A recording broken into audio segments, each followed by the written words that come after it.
for the Tagalog naman tayo. Nauumay na ako kakasagal. Puro na lang English. Napagod na mag-share, puro English na lang. Parang wala nang emosyon, puro na lang English. Na-traumatize ako kanina, share ko lang. Kung ayaw nyo panoorin, di next nyo. Bakit? Kunwari nga, posting like a vlogger. Charm. So, ayun na nga. Nadadrive ako kanina pa uwi. Na-miss ko yung exit ko, no? So, na-miss ko nga yung exit ko. Napunta ako sa, dun sa mga bahay-bahay na na mga magaganda. Sobrang ganda ang OA. Yung mapapatanong ka na lang ng existence mo, ba't nag-Uber pa ba ako? So, ano yung ginagawa nila? Kasi naman, kasi sa San Francisco, alam ko naman, maraming taong nakakaalam nito. Gusto ko lang i-reiterate. Ay, balako-bako, guys. Ayaw niya talagang tigil, no? Nag-vlog ako, tapos lumilitaw sila dyan. Gusto nila maging star. Para lang naman para lang ma-share ko lang. Kunwari bibo ko. Sobrang mahal kasi ng mga, dito sa San Francisco, yung mga bahay. Mga one bedroom, mga $3,000 na. I-convert nyo pa. Dito pa lang, napakamahal na $3,000 sa one bedroom. One bedroom lang, One bedroom. Tapos nakikita ko to yung mga bahay, yung mga 50 na yung kasya sa bahay ninyo. Yung nakikita pa ba kayo, guys? Pero yung totoo, natanong ko talaga kanina. Nag-drive ako, no? Okay. Daan ako sa mga bahay, no? Sabi ko, ang gaganda ng bahay. Ang laki. Tapos ilang taong nakatira doon? 2.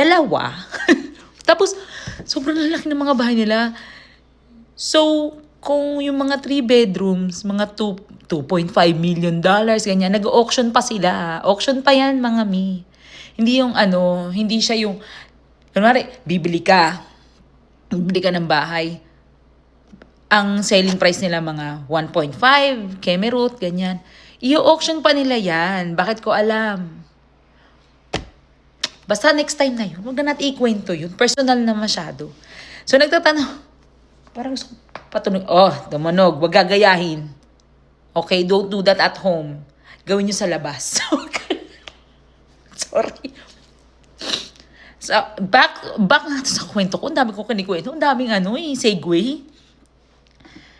Kasi, kunwari, 1.5, 1.7 yung selling price, Tapos, meron nagsabi, okay, mag-offer sila. Ang offer nila ay 1.8. Okay, sige, titignan pa namin kung sino pa yung mag-offer. Pag umabot hanggang 2.5, alam mo paano gumagana yung auction, di ba? Kung sino yung highest bidder, sa kanya mapupunta ang tumataginting na bahay na 3 bedroom lang naman. Yung mga ganun, nag-umpisa papakita nila $995,000. Tapos biglang mamaya pag nabenta na, mga 2.5 na sila. Yung totoo, ano yung ginagawa nyo? Pwede ba ang ipaalam nyo? Kasi yung mga nag-work dito, kumakahit naman din kami, pero paano? Ano yung ginagawa nyo? Benta yung soul? Kasi ang gaganda ng mga bahay nila. Hindi ko alam kung anong trabaho nila. Baka naman sakali, maipasok nila ako.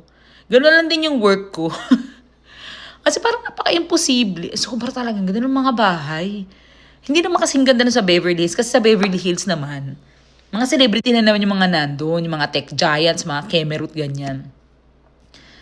Pero, alam mo yun, bigla lang ako napaka-question, ba't nagwo-work ba ako? So, ano yung ginagawa nila? Human trafficking. Ano yung ginagawa nila na hindi ko ginagawa? Nag-work naman ako. Hindi naman sa gusto ko ng bahay nila. Pero grabe kasi, ang lalaki ng bahay, tapos ang mahal-mahal ng bahay dito. So, ano yung work nila? Ano kaya ang ginagawa nila sa life? Bakit ang laki ng bahay nila? Meron sila mga mansyon. Hindi naman sila lahat artista dito. So, ano ginagawa nila?